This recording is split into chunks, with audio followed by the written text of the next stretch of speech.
have sailed the world, beheld its wonders, from the Dardanelles to the mountains of Peru. But there's no place like London. No, there's no place like London. Mr. Todd? You are young, life has been kind to you. You will learn.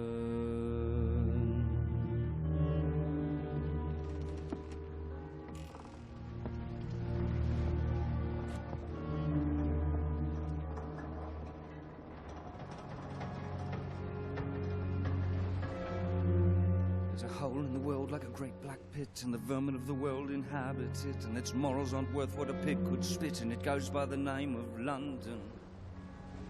At the top of the hole sit a privileged few, making mock of the vermin in the lower zoo, turning beauty into filth and greed. I too have sailed the world and seen its wonders, for the cruelty of men is as wondrous as Peru. But there's no place like London.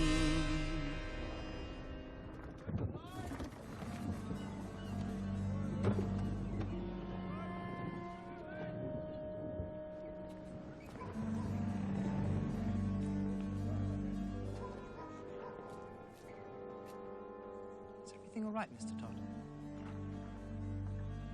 I beg your indulgence, Anthony. My mind is far from easy. In these once familiar streets, I feel shadows everywhere. Shadows? Ghosts.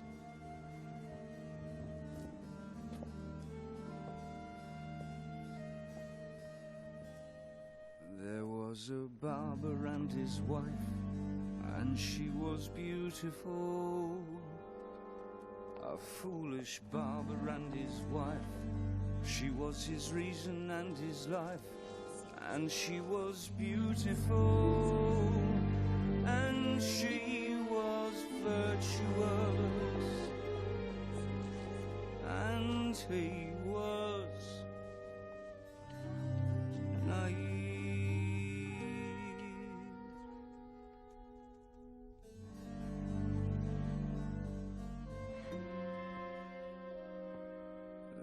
was another man who saw that she was beautiful, a pious vulture of the law, who with a gesture of his claw removed the barber from his plate. Then there was nothing but to wait, and she would fall, so soft, so young, so lost and oh so beautiful.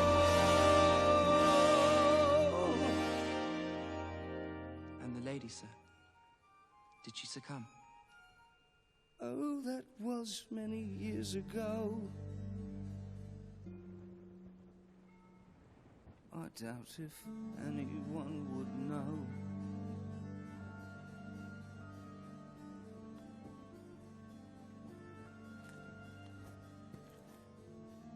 I'd like to thank you, Anthony. If you hadn't spotted me, I'd be lost on the ocean still. Will I see you again? You might find me if you like. Around Fleet Street, I wouldn't wonder.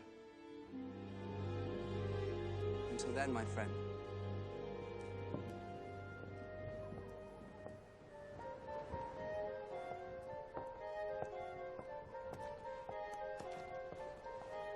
There's a hole in the world like a great black pit that's filled with people who are filled with shit and the vermin of the world inhabited.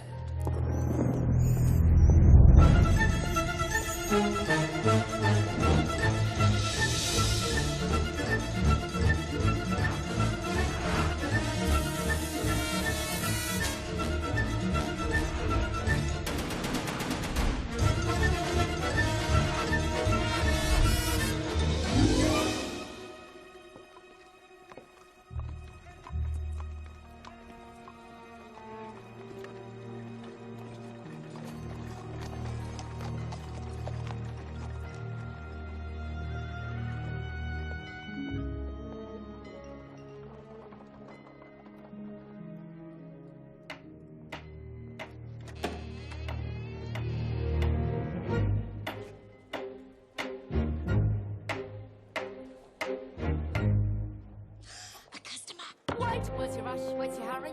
You gave me such a fright, I thought you was the ghost of a minute. Can't you sit? Sit you down, sit! All I meant is that I haven't seen a customer for weeks. Did you come in for a pie, sir? Do forgive me if me head's a little vague. What was that? But you think we had the plague? From the way that people keep avoiding? No, you don't. Heaven knows I try, sir. But there's no one comes in even to inhale.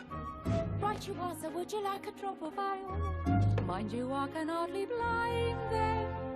These are probably the worst pies in London. I know nobody cares to take them. I should know, I make them, but good no, the worst pies in London. Even as polite, the worst pies in London. If you dare to take a bite. Is that just disgusting? You have to concede it. It's nothing but frosting. You drink this, you'll need it. The worst pies in London. And no wonder with the price of meat's what it is.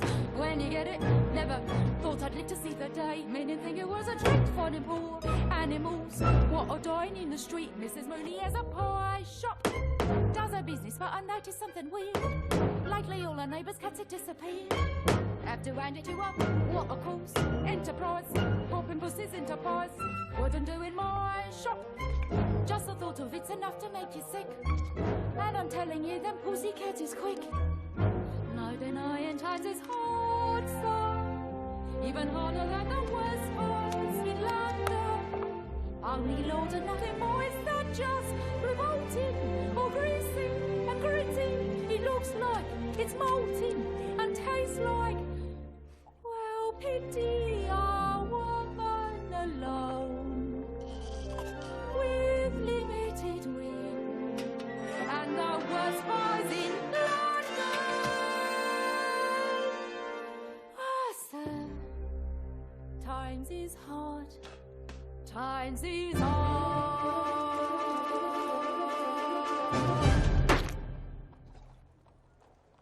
Trust me, dearie.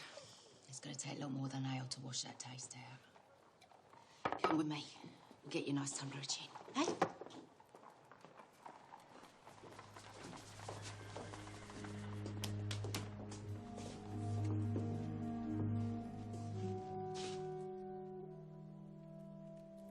In this homie now. The cheery wallpaper was a real bargain too. It was only partly singed when the chapel burned down. There you go. You sit down, warm your bones. You got room over the shop, haven't you? Times are so hard once you rent it out. Up there? No one won't go near it. People think it's haunted. Haunted? Yeah. Who's to say they're wrong? You see, years ago, something happened up there. Something not very nice. There was a barber and his wife, and he was beautiful, a proper artist with a knife. But they transported him for life, and he was beautiful. Barker, his name was. Benjamin Barker. What was his crime? Foolishness. He had this wife, you see, pretty little thing, silly little nit, had a chance for the moon on a string. Poor thing, poor thing. There was this judge, you see, wanted her like mad. Every day sent her a flower.